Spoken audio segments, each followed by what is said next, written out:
Hi everyone, Hi everyone. welcome to Thabo and Gugu Podcast. And today we're talking about how we started our business. Do you know what? Yeah. Kids are sleeping upstairs and here we are. Yes, yeah, we are recording. And where do you want to start? I think just start with the basics. Let's talk about education. Okay. The importance of education. Not just in, well, this is about property, but just not just in property, I guess. Okay, so when you say education, other people think about going to school, going to university, going to education Well, specifically. been there, done that. So when you talk about education, you talk more about mentors and coaches and in the property business, people that are doing what you're trying to do. So yeah, what are your thoughts? Yeah, so it's like, you know, when you're wanting to drive a car or when you want to fly a plane, you go to training to become a pilot. When you want to drive a car, go to driving school to learn how to drive. But it just amazes me when people want to start a business, they just think it's like they just jump into it. Well, you're trying to say they don't want to pay? Yeah. Don't be shy. No, maybe it's not like they don't want to pay, or maybe it's like it's a knowledge gap. Like people don't actually think about it to say, you know what?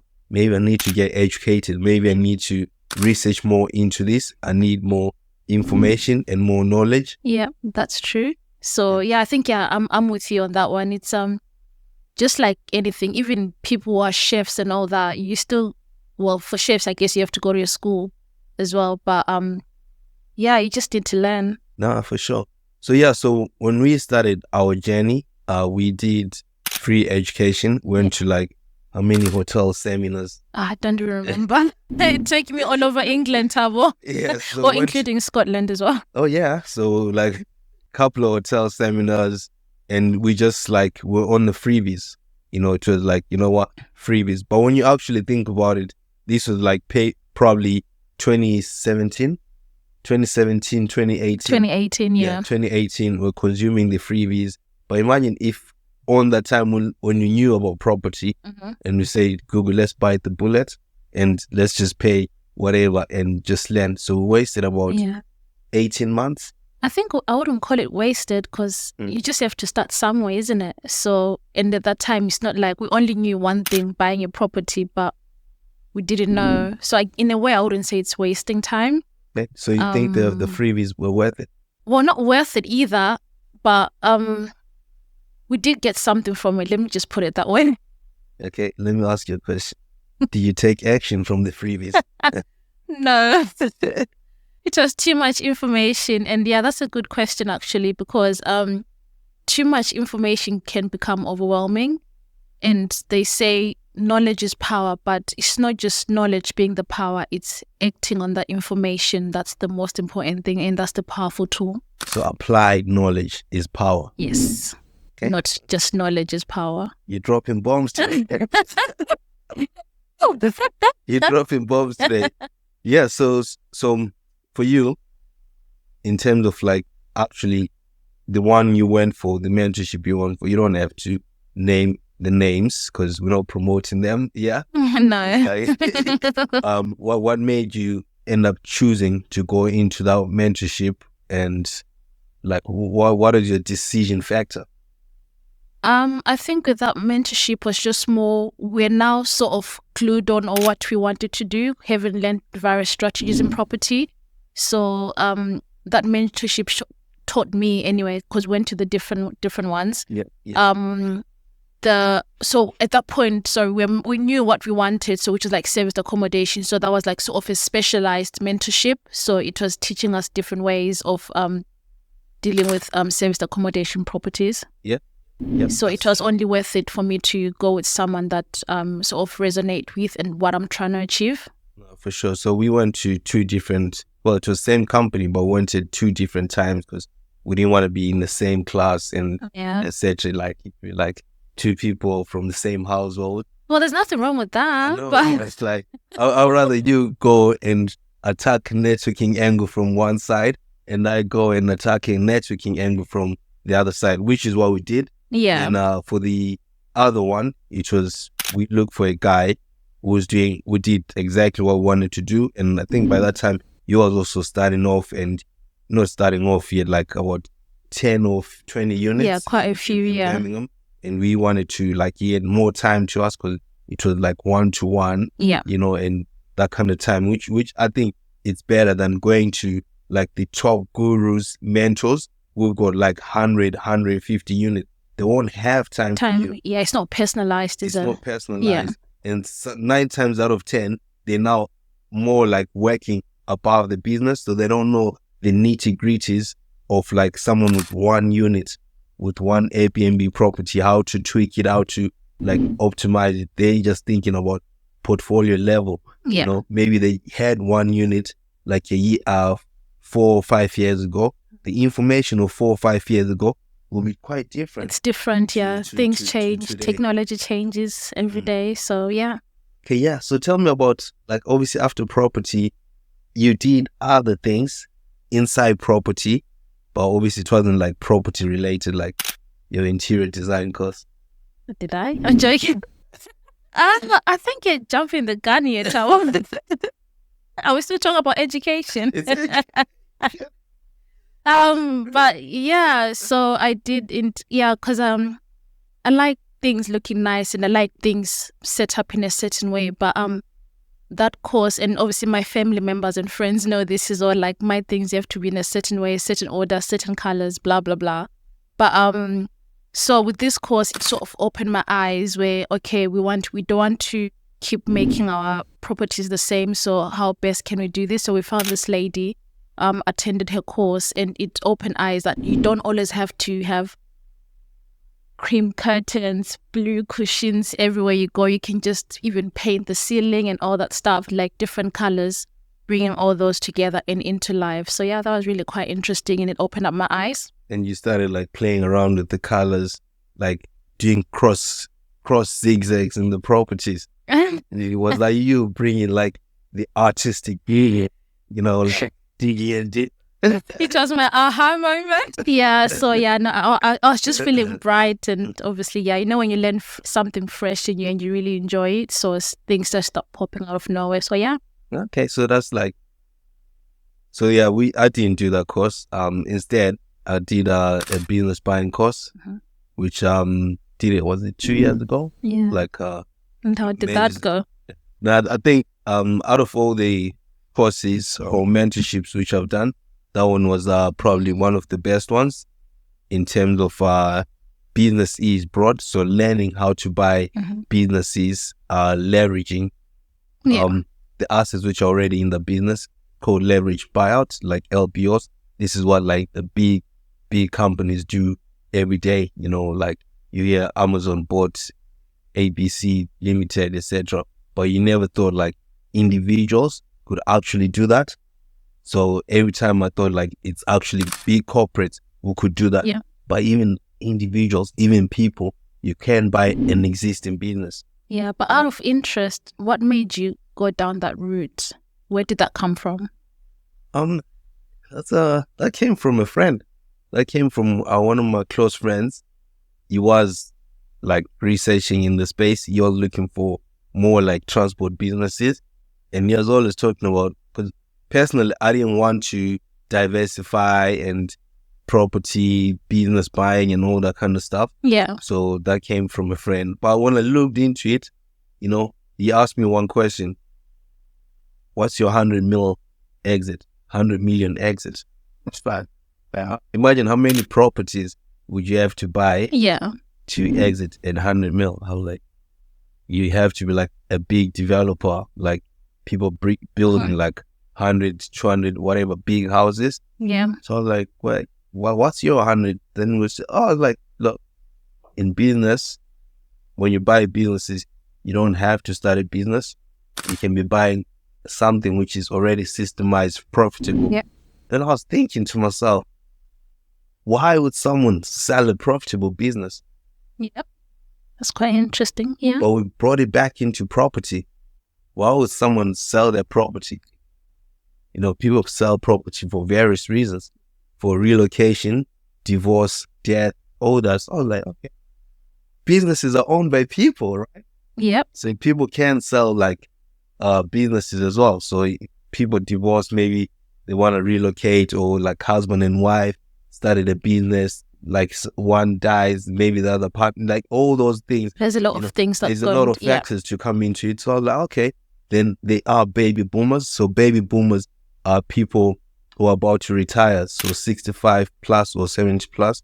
I don't know the exact age. So most of these baby boomers, you think like the right thing to do, or the easy succession thing will be like for them to pass down their businesses to their kids, but the kids don't want those businesses. It's a big responsibility, isn't it? Yeah, and other people are just happy with just working. Maybe they've got a good profession, being a doctor, being, they don't want to like take on daddy's engineering companies or mommy's ice cream company, etc. They just want to do their own thing. Imagine like our kids, Nia and Nati, maybe they will never have an interest in property. We've started making them do viewings. I know, from a very young age. Well, you know what they say, teach them young, innit? Yes. So yeah, those were like all the mentorships we've done, but besides like property related, mentorships, I did also like more like a speaking, coaching mentorship. So it was, I know, like, just facing the camera is hard, especially if you're not used to it. So it's like presenting, etc. So I did those kind of like skills to learn that, how to communicate to the camera, and it's an ongoing process. It doesn't happen overnight. It's like, that thing about 10,000 hours. You need to do 10,000 hours until you actually master a skill. So 1 or 2 videos are not gonna cut it. They're not gonna cut it. Yeah. So I think those are all the mentorships, and also masterminds. I went to a mastermind in Dubai. I went to a mastermind in Las Vegas. So you're always going to these masterminds, and I'm here with the kids. Like, what's going on? Wow. Well, look for an interior design mastermind. Wow. Yeah. So this, like, maybe wrapping up, like, on the education side, which is important. What about for those people who, because these things, the education things, these are high ticket products. Like, these people charge minimum £5,000 to like £100,000. Do you know there's a mastermind for £100,000? No. Since I haven't been to one, how will I know? I've never been to one, but other people charge those kind of monies, like 6 figures, just for their time, because they know something which can, if they tell that person, it can 10x their money. So someone will pay 100,000, they know tomorrow they'll make 1 million from that. So I think for people that new to this, it's just more, you don't know what you don't know, to be honest. So it's just taking that leap of faith. And I think, like I mentioned in the first video, just choose someone who resonates with you. And sometimes with these coaches and mentors, you don't always have to pay that big lump sum in one go. So there is different payment plans that, and they are quite flexible as well. So like, don't just shy away from it. Just go there. And again, don't shy away, or don't just say, I'm not going to do the free seminars and stuff. Still go there. See what you can get out. You don't know as well who you're going to meet there. So it's just, you just have to start somewhere. Yeah, no, that's true. I've got another question for you. In terms of like, when you set up a business, when people are starting off, there's a lot of things online which talk about side hustles. For me, when someone starts off a business, I would rather start it off as a legit company. So register it. Get your bank account. Yes.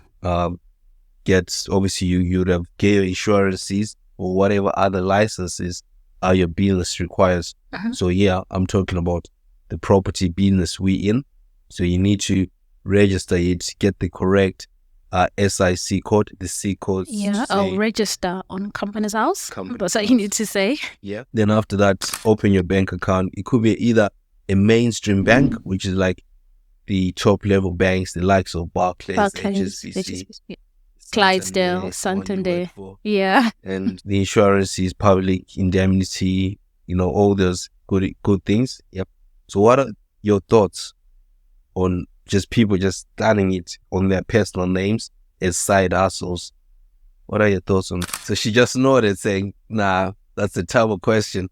So, which is fine. Like, my thoughts here is like, come on, if you start your company, well, your side hustle in your personal name, and there is an accident, someone gets injured or something happens in the property, you know, it will come to you personally. Because what? You've started in a personal name. Personal name, yeah. So rather you register a limited company because it will protect you, you know, rather you get the insurances, everything in place, you know. That's how, like, you should I mean, I was there in the side hustles. I used to sell perfumes on eBay. I used to sell things at school, you know, to like, or just imagine someone chokes on the sweetie at school. Yeah. Well, no one thinks about that, like, you know, but it's like you just need to start like with the correct ways and just do the proper things. Yeah, and also obviously just adding on to that in regards to starting stuff in your personal name, like if obviously no one wants anything to go wrong, but if anything were to go wrong, it's like your personal assets or liabilities are affected. Whereas if it's in a company name, then the company assets and liabilities are the ones. Which are affected. Would you rather buy a property or would you rather rent a property for business? I think this one, it just depends with your strategy. Because as we've learned, there's many different strategies of buying. But obviously when we started, all we knew was buying a property was like the goal. That was like, even, you know, parents growing up, oh, you need to buy a house, you need to do that. So I think it just depends with the end goal. So if you want to build generational wealth, I would suggest, obviously, you want to buy assets. And if it's for cash flow purposes, if you want just to rebuild, then renting will be the better option. Yes. Buying is more capital intense because when you buy, you go through first things. You need to find a property, go through solicitors, you know, like you need to pay deposit. So when it's actually in a business, deposit is how many percent? 25%. 25%. You need to pay stamp duty, which is about 5 or 6%. Yeah, it's gone up now since it's gone up. Yeah, so you pay stamp duty. So there are a lot of like outlays, like when you actually buy. But when it's now renting, it's like you can get the keys today, finish the property tomorrow, get a guest the day after. That's how quick it is. Quick and amazing. Yeah, so you can actually start making the same amount of money with someone who's bought and someone who just got a property on rent. However, on the flip side, when you rent, you don't get the benefit of capital appreciation. You know what they say about property? What do they say? Every 8 to 10 years, it doubles in value. We haven't been in the game for that long. Yeah. To actually see it. So I remember the guy was saying to me, was saying this to us in the hotel seminar. So I'm waiting. How many years to go? Well, the first one we bought, it was 2018. 2018. So the first property we bought was 2018. It was worth 260. We bought it 260. And 2022, it was valued at, from the top of my head, I think 340 or 350. I forgot. Yeah. Or when we did the refinancing. When we did the refinance, it was valued at 340 or 350. That was in like 24 years. So we've got 4 more years to go. 4 more years. Only double. Can't wait. I want to also like ask you one thing about location. How do you choose a location like to select or to start your business, your property business? I think with location as well, it's personal preferences. It just depends. Because in property, again, with most strategies, you can just have a property anywhere. But the trick to that is you just need to have the right team in place, which we'll get into a bit later. So location-wise, it depends. As long as there's, like, especially a location that's got more events, and obviously, you know, people want to live in a place that home away from home, not in a hotel. So that could be a deciding factor of which location to go into. Yes. Big cities. So when you say events, it's like a lot of traction, a lot of people traveling. So big cities, like places like London, Glasgow, London, Edinburgh, Scotland. Manchester, all the big cities, Edinburgh, so it's like those big cities, because there's a lot of traffic, there's a lot of people moving for business, for personal reasons, so it's like those cities definitely work. So it's a matter of like actually within that city, within Birmingham itself, where exactly is a gold mine area. It's a gold mine, yeah. Yeah, so where exactly are the Airbnbs? Where exactly are the serviced accommodation, which are what? Making money. Yeah, and also to add on to that, besides the big events, also serviced accommodation is just for tourists, it's for people coming into work. So for example, using Birmingham as an example, if you've got like loads of nurses, doctors, or people coming to do any building, rail works and stuff, that could be your other target market as well. So which can be another deciding factor in terms of location. Like, is there any major works going on in the area where people will be coming in from different cities and towns to work? So again, obviously, if you're targeting nurses and doctors, you need to find an Airbnb that's close to the hospital. So, yeah. So where we've got all our properties, Glasgow, Coventry, Birmingham, Leicester, Northampton. Which one is your favorite area and why? Which of your favorite will be the one with the less headache? Yes. That's Northampton. But there we hands off. Yeah. But funny enough, I think it's Glasgow. We get quite a lot of traction in Glasgow. Yeah. In terms for people coming to work, especially, which before having any education done, I'm thinking, why would people come to Glasgow for? So, but weirdly enough, or I guess a blessing enough as well, we do get quite a lot of traction. Mostly people coming for work, then we do get tourists here and there. So I think I'd say Glasgow for that reason. And you live in Glasgow? Yes. But do you enjoy it? Well, no choice. I've got no choice. You brought me here, Thabo. What were you doing in Glasgow anyway? I love Glasgow. Oh gosh.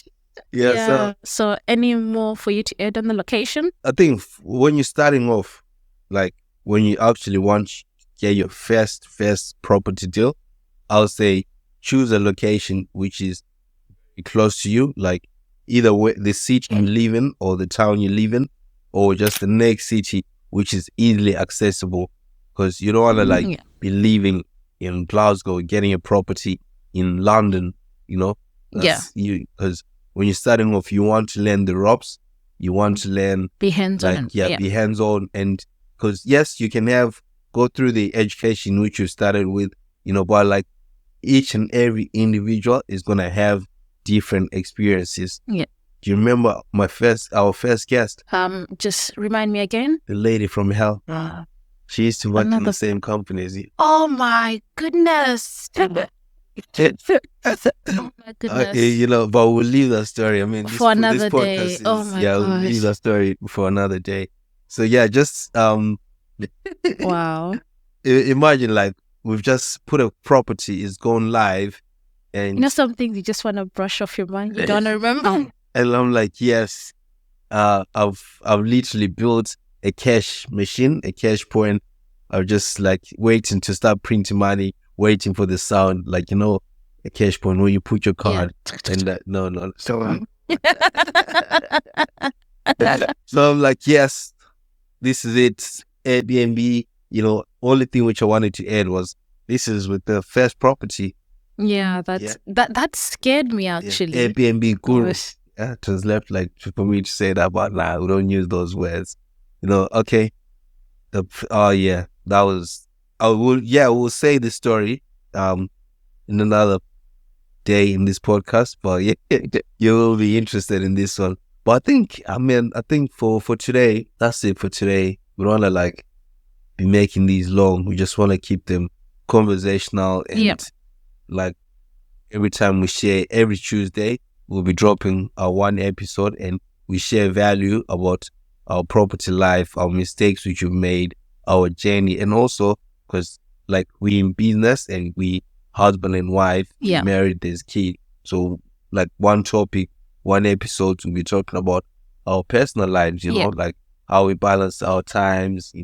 So this is so if you actually have more topic suggestions, just put them in the comments. To say What? Okay, say it. You love talking, don't you? Yeah, so you even actually got your sister to say I shouldn't talk too much. I didn't get her. That was an observation. Okay. In the last podcast, you're talking more. My sister didn't get a chance. At least someone's got my back. But yeah, no, I was gonna say, yeah, if you'd like us to talk about anything else, not just business related, yeah, just feel free to drop the comment below and just let us know what you'd like us to talk about. Yeah, thank you. And stay tuned for the next podcast on Tuesday. Every Tuesday we'll drop him. Wow. Thank you, everyone. Cheers, bye.